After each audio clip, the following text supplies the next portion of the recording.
Hello everyone, welcome back. Previous class में foreign exchange rate के जितने भी सिस्टम हैं, जितने भी टाइप हैं, हमने उनको डिस्कस कर लिया है। Fixed exchange rate, flexible exchange rate and managed floating exchange rate, ये तीनों ही सिस्टम जो है, इन तीनों के बारे में, उनके मीनिंग, मेरिट्स, डिमेरिट्स, ये तमाम चीज़ें जो हैं वो हमने हमारे प्रीवियस क्लास पे फिनिश कर ली हैं। आज की क्लास में मैं आपको हम डिस्कस करेंगे, मैं बताऊंगी आपको कि डिमांड फॉर फॉरेन एक्सचेंज क्या है, सप्लाई फॉर फॉरेन एक्सचेंज क्या है और वो किन किन फैक्टर्स पर डिपेंड करता है। आखिर इकोनॉमी में डिमांड क्यों होता है, फॉरेन एक्सचेंज का, फॉरेन करेंसीज का, या सप्लाई हो रहा है तो ऑब्वियसली बात है वो डिमांड को फुलफिल करने के लिए हो रहा है। तो फैक्टर्स क्या क्या होंगे, उनका इम्पैक्ट क्या पड़ेगा चेंज होने से, और डायग्रामेटिकल ज़रा एस्पेक्ट में भी हम बातें करेंगे। चलिए शुरू करते हैं और शुरुआत करते हैं पहले टॉपिक से। और आज हम सबसे पहले जानेंगे डिमांड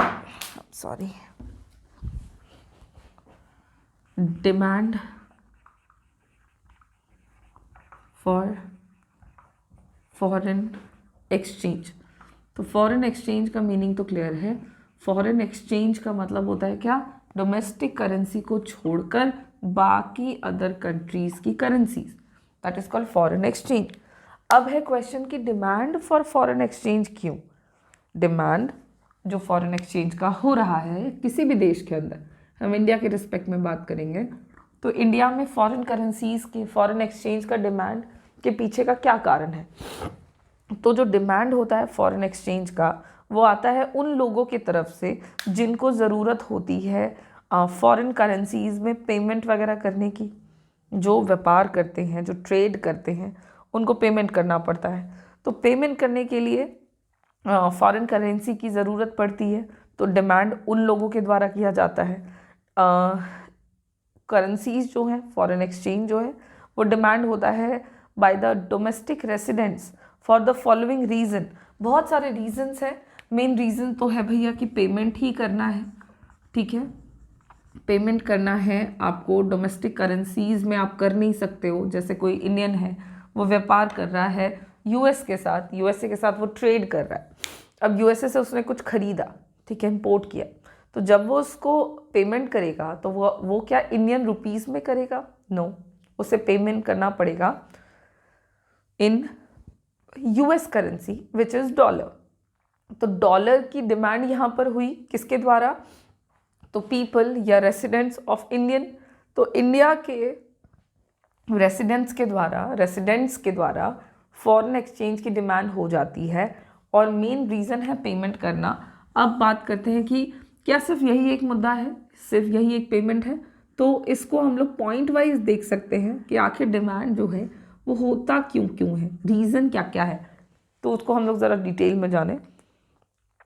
और सबसे पहला पॉइंट है import of goods and services. जैसा कि मैंने कहा कि अगर कोई इंडियन है, वो चाइनीज़ कंट्री की किसी कंपनी से कोई गुड इंपोर्ट करता है, कोई सर्विस इंपोर्ट करता है, तो उसके लिए उसको पेमेंट करना पड़ेगा और उसको पेमेंट उस कंट्री की करेंसी में करना पड़ेगा, जिसके लिए उसको फॉरेन एक्सचेंज की ज़रूरत पड़ेगी। तो ये हो गया पहला रीज़न। दूसरा रीज़न और क्या हो सकता है? तो जैसे हो गया आपका टूरिज़्म। लाइक अगर आपके देश का कोई व्यक्ति है, इंडियन पीपल हैं जो कि जा रहे हैं विदेशों में घूमने के लिए, तो जिस कंट्री में वो घूमने जा रहे हैं उनको उस कंट्री की करेंसी की ज़रूरत पड़ती है। आप आए दिन सुनते हैं कि एयरपोर्ट पर करेंसीज वगैरह जो है उसको एक्सचेंज कराया जाता है, तो आप अपनी करेंसी वहाँ पे दो और उसके इक्विवेलेंट वैल्यूज़ के साथ आपको उस पर्टिकुलर कंट्री की करेंसी दे दी जाएगी, जिस कंट्री की करेंसी आप चाहते हैं या आप जहाँ पे जा रहे हो। तो ये आपका एक टूरिज़्म भी मेन रीज़न है कि क्यों आखिर किसी भी कंट्री में फॉरेन एक्सचेंज का डिमांड होता है। तो एक रीज़न ये भी हो गया। Other than that, unilateral transfers sent abroad विदेशों में यूनिलैटरल ट्रांसफ़र भेजने के लिए भी फॉरेन एक्सचेंज का डिमांड होता है। पहले तो समझ लें यूनिलैटरल ट्रांसफ़र क्या होता है।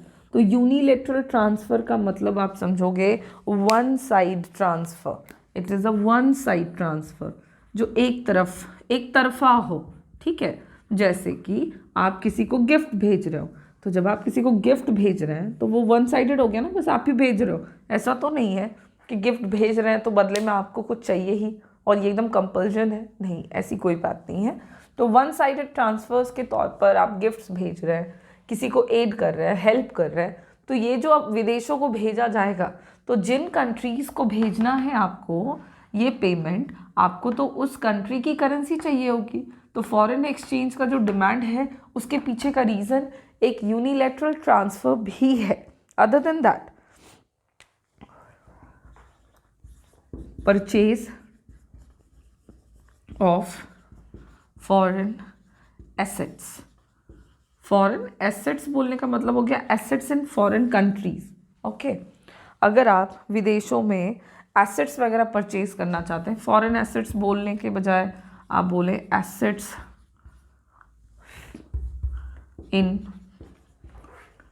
फॉरेन कंट्री, तो किसी भी विदेश में किसी भी दूसरे देश की किसी भी संपत्ति को अगर आप परचेज करना चाह रहे हैं, अगेन वही बात होगी, आप चाह रहे हैं कहीं पे एक आइलैंड परचेज कर लें, इंडिया में नहीं है तो जहाँ पे भी वो आप आइलैंड लेंगे, मालदीव्स में जाके आप एक आइलैंड परचेज करना चाह रहे हैं, तो उस आइलैंड का जो भी पेमेंट बनेगा वो पेमेंट आपको मालदीवियन करेंसी में करना पड़ेगा, not in the Indian currency. So एक ये भी रीज़न है कि फॉरेन एक्सचेंज का डिमांड इकोनॉमी में होता है। Next is speculation, this is also important. Speculation के लिए भी फॉरेन एक्सचेंज का डिमांड हो रहा होता है इकोनॉमी में। स्पेक्यूलेशंस मैं आपको बता चुकी हूँ, इट्स काइंड ऑफ सौदेबाजी, सट्टेबाजी।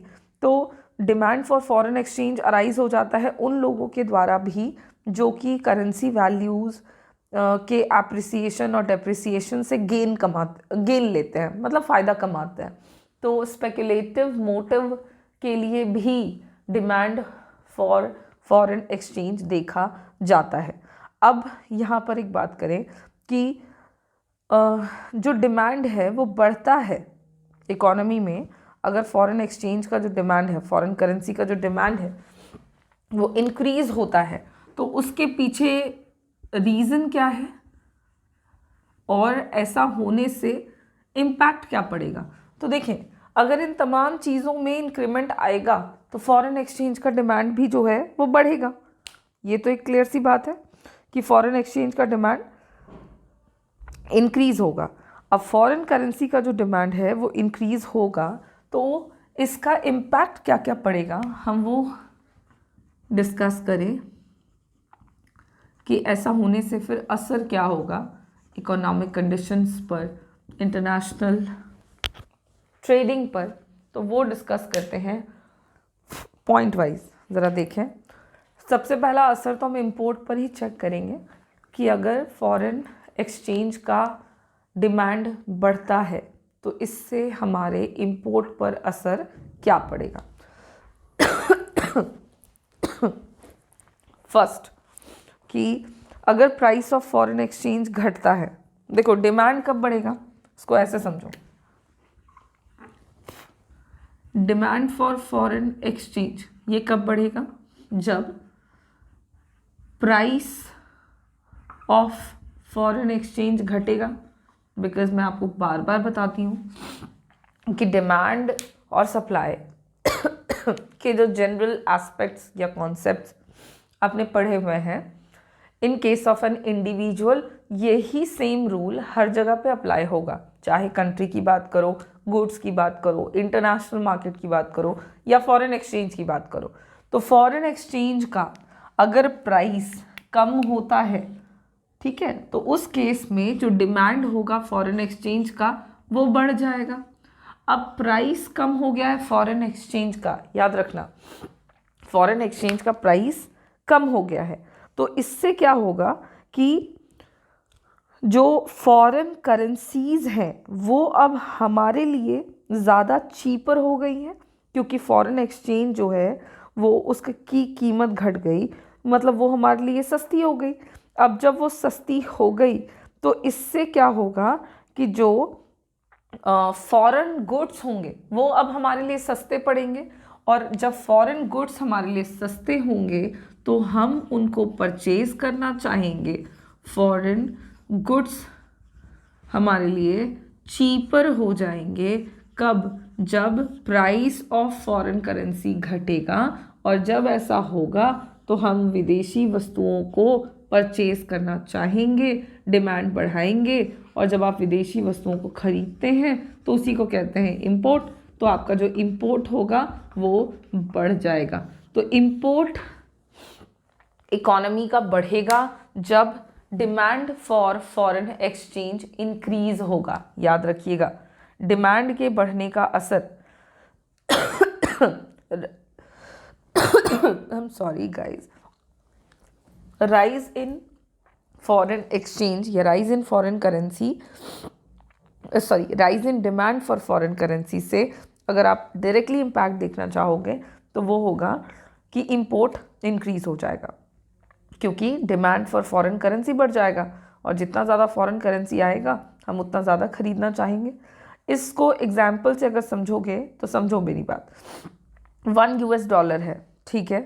अब $1 का वैल्यू पहले कितना था? $1 है उसका वैल्यू था 50 इंडियन रुपीज़। अब ये $1 इसका वैल्यू हो गया है 45 रुपीज़, इंडियन रुपीज़। यहाँ पे क्या हुआ? पहले $1 का सामान खरीदने के लिए एज इंडियन, अब देखो, ठीक है, मैंने ये एक कंडीशन दिया है आपको कि ऐसा हुआ। अब एज इंडियन बात समझेंगे कि पहले $1 का सामान खरीदने के लिए कितना देना पड़ता था? 50 रुपया। अब वही $1 का सामान खरीदने के लिए कितना देना पड़ेगा? 45 रुपया। तो हमें जो पेमेंट करना पड़ेगा, तो क्वांटिटी ऑफ मनी हमारी घट गई, राइट, जिससे कि हमें समझ में आ रहा है कि ओके, डॉलर की वैल्यू हमारे करेंसी की वैल्यू की तुलना में कम हो गई है, जिससे कि अब हम विदेशी वस्तुओं को खरीद सकते हैं ज़्यादा से ज़्यादा, और जितना ज़्यादा खरीदेंगे उतना ही ज़्यादा इंपोर्ट बढ़ेगा। तो इससे आपके इकोनॉमी का जो इंपोर्ट है वो बढ़ जाता है। अच्छा, नेक्स्ट, अगर फॉरेन करेंसी जो है वो सस्ता होता है in terms of domestic currency, तो इससे क्या होता है ना, कंट्रीज़ में टूरिज़्म भी बढ़ता है। मतलब यही इम्पैक्ट हम देख रहे हैं कि अगर राइज इन डिमांड हुआ है फॉरेन एक्सचेंज का, तो इससे एक तो होगा कि इंपोर्ट बढ़ेगा, ठीक है। दूसरा पॉइंट कि टूरिज़्म जो होगा वो भी बढ़ेगा। अब वही सेम बात समझो, पहले अगर तुम विदेशों में जाते तो $1 बराबर 50 रुपया, अब $1 बराबर 45, तो इससे कहीं ना कहीं टूरिज़्म बढ़ेगा, यानी कि अब इंडियंस को विदेशों में विदेशी यात्रा करना चीपर पड़ेगा, जिससे कि टूरिज़्म अदर कंट्रीज़ का प्रमोट होगा। तो डिमांड फॉर फॉरेन एक्सचेंज के बढ़ने से टूरिज़्म जो होता है पर्टिकुलर कंट्रीज़ में, जिसकी भी तुलना में डिमांड बढ़ा है या घटा है, उसमें प्रमोट होता है। एक और पॉइंट कि अगर प्राइस ऑफ फॉरेन करेंसी घटता है, यानी कि डिमांड फॉर फॉरेन एक्सचेंज बढ़ता है, तो इससे क्या होगा कि ज़्यादा से ज़्यादा लोग जो हैं वो गेन कमाएंगे फ्रॉम स्पेकुलेटिव एक्टिविटीज़। तो इससे भी ये भी एक तरह का इम्पैक्ट ही आप देखोगे कि स्पेकुलेटिव एक्टिविटीज़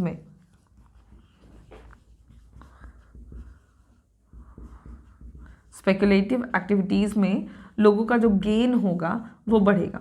जो स्पेकुलेटर्स होते हैं उनका जो फ़ायदा हो जाएगा वो ज़्यादा हो जाएगा। तो ये कुछ इम्पैक्ट आपको इंक्रीज़ इन डिमांड या राइज इन डिमांड के कारण नज़र आता है। अब बात करें कि डिमांड कर्व कैसा होता है। Demand curve for foreign exchange, अगर हम इसको ड्रॉ करें तो कैसा कर्व बनकर आएगा? तो हम क्या देख रहे हैं कि डिमांड फॉर फॉरेन एक्सचेंज तब बढ़ता है जब प्राइस ऑफ फॉरेन एक्सचेंज घटता है। तो प्राइस और डिमांड के बीच में कैसा रिलेशन है? इन्वर्स रिलेशनशिप है। जब हम इसको डायग्रामेटिकली ड्रॉ करेंगे तो एक्स और वाई एक्सिस बनाएंगे,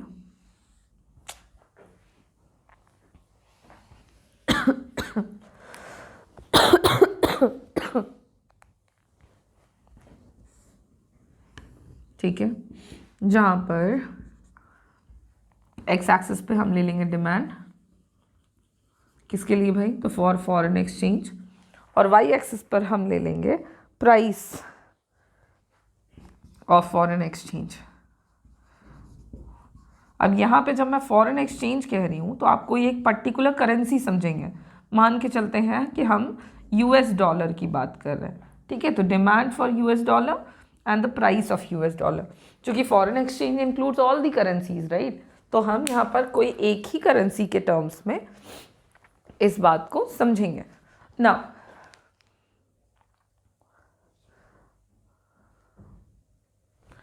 अब जो है, जैसा कि हम देख पा रहे हैं कि जैसे जैसे प्राइस कम होगा वैसे वैसे डिमांड जो है वो बढ़ेगा। तो मान के चलते हैं कि जब प्राइस है फॉरेन करेंसी का, मान लीजिए R1 है, तो जो डिमांड है वो ज़्यादा है, दैट इज़ D1, ठीक है। प्राइस जब R1 है तो डिमांड है D1। इन दोनों के कॉमन पॉइंट पर चलें यहाँ, अब प्राइस बढ़ गया, R1 से बढ़ के हो गया R2, तो जो डिमांड है वो घट गया, D1 से घट के हो गया D2, because there is inverse relationship. अब जब हम इन दोनों के कॉमन पॉइंट पर पहुँचेंगे तो हमें यहाँ मिलेगा।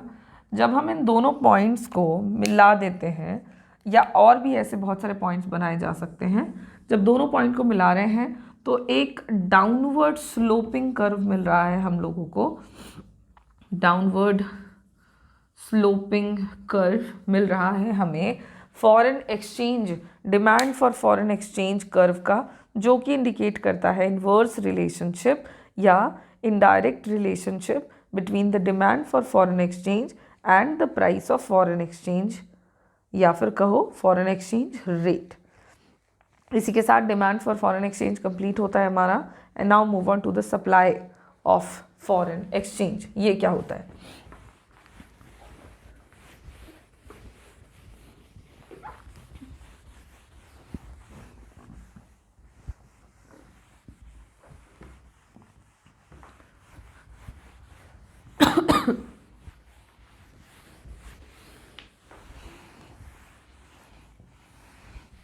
Okay, so the next topic is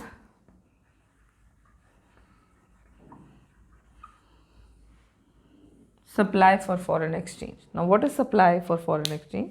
तो देखें, सप्लाई मीन्स इनफ्लो, जैसे डिमांड का मतलब था आउटफ्लो, ठीक है, सप्लाई का मतलब हो गया इनफ्लो, मतलब आपके देश के अंदर फॉरेन एक्सचेंज जो आ रहा है। अब फॉरेन एक्सचेंज आपके कंट्री में आता है उन लोगों के द्वारा जो लोग रिसीव करते हैं इसको, और जो लोग पैसा रिसीव कर रहे हैं आपके कंट्री में, जो पैसा रिसीव कर रहे हैं, दोज पीपल, तो ये लोग पैसा रिसीव किन कारणों से कर रहे हैं, इसको पॉइंट वाइज देख सकते हैं। और सबसे पहला पॉइंट होगा export of goods and services. आखिर कंट्री में पैसा फॉरेन एक्सचेंज रिसीव करने के पीछे का purpose export of goods and services. Goods and services का जो एक्सपोर्ट है उसको जब लोग करते हैं, मान लीजिए कोई ट्रेडर है इंडिया का और उसने अपनी वस्तुओं को विदेशों में बेचा, विदेश में मान लो यूएस में बेचता है वो, तो बेचने के बाद उसको पैसा मिलेगा, तो जो भी वो पैसा रिसीव करेगा वो आपकी कंट्री का फॉरेन एक्सचेंज कहलाएगा, और वो कहीं ना कहीं सप्लाई फॉर फॉरेन एक्सचेंज होगा। तो ये एक रीज़न कि सप्लाई ऑफ फॉरेन एक्सचेंज क्यों होता है। सेकंड हो गया आपका फॉरेन इन्वेस्टमेंट। अगर कोई विदेशी हमारे देश में पैसा इन्वेस्ट करना चाहता है तो वो अपने देश से आएगा हमारे यहाँ पे कौन सा पैसा लेके, अपने कंट्री का पैसा लेके, जिससे कि हमारे कंट्री का जो फॉरेन एक्सचेंज होगा उसका सप्लाई इंक्रीज़ हो जाएगा। तो होम कंट्री में फॉरेनर्स अगर इन्वेस्ट करते हैं तो इससे सप्लाई ऑफ फॉरेन एक्सचेंज बढ़ता है।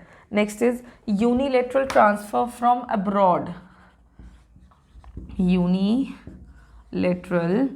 ट्रांसफर्स फ्रॉम अब्रॉड, मतलब अब्रॉड से अगर यूनिलेटरल ट्रांसफर आ रहा है, यूनिलेटरल मतलब मैंने आपको अभी अभी बताया है one side transfer, right, like a gift. ऐसा नहीं है कि आप सिर्फ गिफ्ट दोगे, मिल भी तो सकता है ना। तो अगर आपके कंट्री के लोगों को from the foreign country gifts receive होते हैं, तो वो जो भी गिफ्ट के तौर पर, एड के तौर पर, मदद के तौर पर पैसा रिसीव हुआ, वो आपके कंट्री का फॉरेन एक्सचेंज का सप्लाई कहलाएगा। तो सप्लाई ऑफ फॉरेन एक्सचेंज के पीछे का रीज़न रेमिटेंस या फिर unilateral transfer for abroad. And the next point is speculation. देखिए स्पेक्यूलेशन ऐसा नहीं है कि सिर्फ आपकी कंट्री में हो रहा है, अदर कंट्रीज़ में भी हो रहा है। तो जब स्पेक्यूलेशंस होते हैं तो सप्लाई फॉर फॉरेन एक्सचेंज आता है उन लोगों के द्वारा जो स्पेक्यूलेट करते हैं on the value of foreign exchange. तो जो चाहते हैं स्पेक्यूलेट करना on the like value of foreign exchange, तो उनके लिए पैसे आते भी हैं। So these are the reasons कि क्यों इकोनॉमी के अंदर फॉरेन एक्सचेंज का सप्लाई होता है, क्योंकि वो तो पता लग गया पैसा रिसीव होता है। सप्लाई ऑफ फॉरेन एक्सचेंज मतलब लोगों के द्वारा पैसा प्राप्त करना, लेकिन पैसा प्राप्त करने के कारण क्या क्या हैं, तो these are the reasons. Now move on कि अगर राइज इन सप्लाई होता है, अगर सप्लाई बढ़ता है तो इससे क्या असर पड़ेगा इकोनॉमी के अंदर। Rise in supply of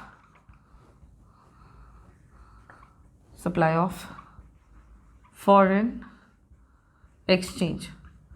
foreign exchange का सप्लाई अगर इकोनॉमी के अंदर बढ़ जाता है, तो मैंने अभी अभी आपको डिमांड में बताया कि डिमांड सप्लाई का जो कॉन्सेप्ट है, देखिए वो कॉमन है हर जगह पे, हर चीज़ में। तो अगर फॉरेन करेंसी का जो सप्लाई है वो बढ़ेगा, तो उसका असर हम सबसे पहले अपने ट्रेड पर देखेंगे, इंपोर्ट एक्सपोर्ट पर देखेंगे। और इसको हम कैसे समझें,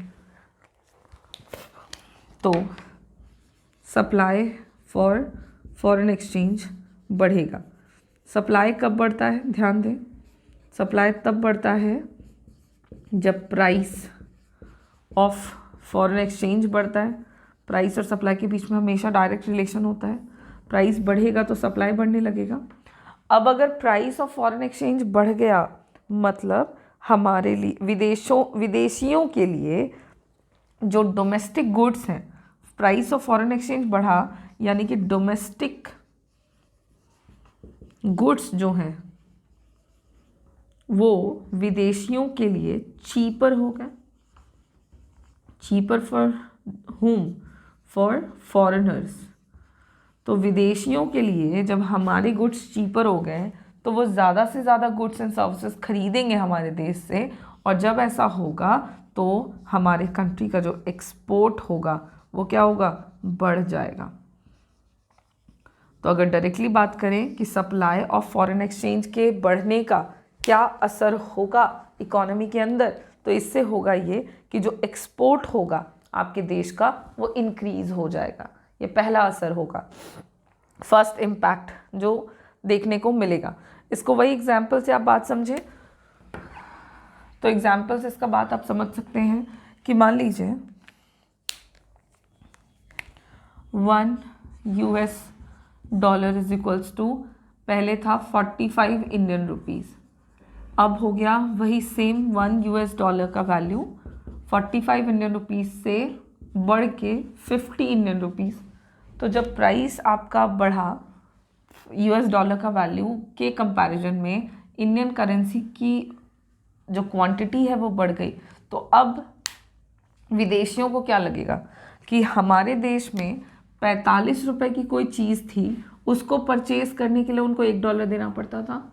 अब चूंकि ऐसा हो गया, वैल्यू जो है वो घटा और जो प्राइस है फॉरेन एक्सचेंज का वो बढ़ा, उसके कारण एक 50 रुपए की चीज़ को खरीदने के लिए $, में उनको $1 देना पड़ेगा। तो पहले 45 रुपए की चीज़ खरीदने के लिए उनको $1 देना पड़ता था, अब 50 रुपए की चीज़ खरीदने के लिए भी एक ही डॉलर देना पड़ेगा तो पीपल विल फाइंड कि जो डोमेस्टिक प्रोडक्ट्स हैं वो सस्ते हैं, तो चलो भाई एक्सपोर्ट बढ़ा दो और इससे एक्सपोर्ट जो होगा वो इंक्रीज़ हो जाएगा। तो ये आपको राइज इन सप्लाई के केस में देखने को मिल सकता है।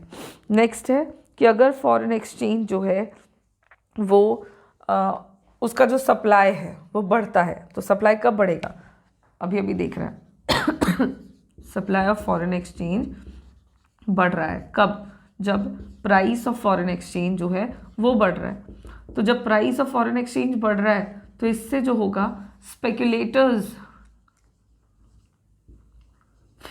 या कहो स्पेक्यूलेटिव एक्टिविटीज़ जो होंगी वो बढ़ने लग जाएंगी उन लोगों के द्वारा जो लोग गेन लेना चाहते हैं, और फिर स्पेक्यूलेटिव एक्टिविटीज़ कर करके पीपल ज़्यादा से ज़्यादा फ़ायदा कमाएंगे, और ऐसा करने से इकोनॉमी में आपको डिफरेंट टाइप के चेंजेस देखने को मिलेंगे। तो सीधी सी बात है कि अगर प्राइस ऑफ फॉरेन एक्सचेंज बढ़ेगा तो सप्लाई ऑफ फॉरेन एक्सचेंज बढ़ जाएगा। ठीक है, अगर प्राइस ऑफ फॉरेन एक्सचेंज बढ़ेगा तो सप्लाई ऑफ फॉरेन एक्सचेंज बढ़ेगा उन लोगों के द्वारा जो स्पेक्यूलेटिव एक्टिविटीज़ करना चाहते हैं। पैसा आ जाएगा ज़्यादा से ज़्यादा, तो स्पेक्यूलेटर्स को मौका मिलेगा कि वो ज़्यादा गेन करें, तो प्राइस बढ़ेगा, वो सप्लाई बढ़ा देंगे सो दैट कि स्पेक्यूलेटर अपने प्रॉफिट को बढ़ा सकें, और इस तरह से आपको सप्लाई ऑफ फॉरेन एक्सचेंज का इम्पैक्ट नज़र आता है। अब बात करें कि सप्लाई ऑफ फॉरेन एक्सचेंज को अगर हम ग्राफिकली बनाएंगे तो इसका कर्व कैसा बनेगा, चूँकि हम देख पा रहे हैं कि प्राइस और सप्लाई में कैसा रिलेशन है, तो डायरेक्ट रिलेशन है। चूँकि हम देख रहे हैं प्राइस बढ़ रहा है फॉरेन एक्सचेंज का तो सप्लाई भी बढ़ रहा है। अब इसको अगर ग्राफिकली बनाते हैं, supply curve of foreign exchange,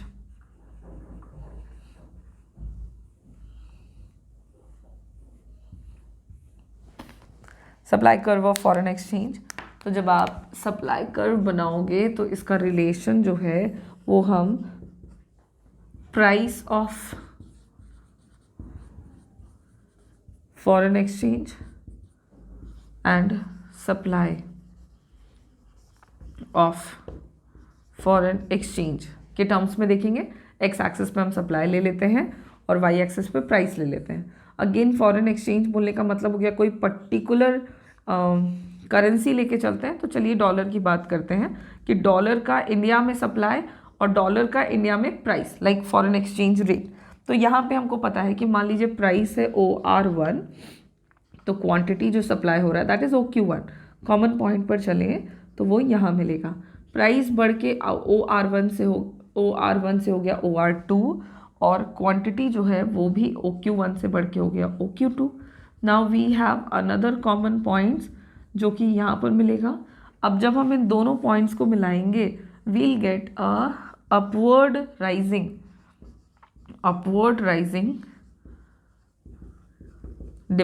supply curve for foreign exchange. Upward rising इसलिए because it shows positive relationship between the price of foreign exchange and the supply of foreign exchange in the country के अंदर price और supply में positive relationship होता है, इसी को दिखाता हुआ ये कर्व है।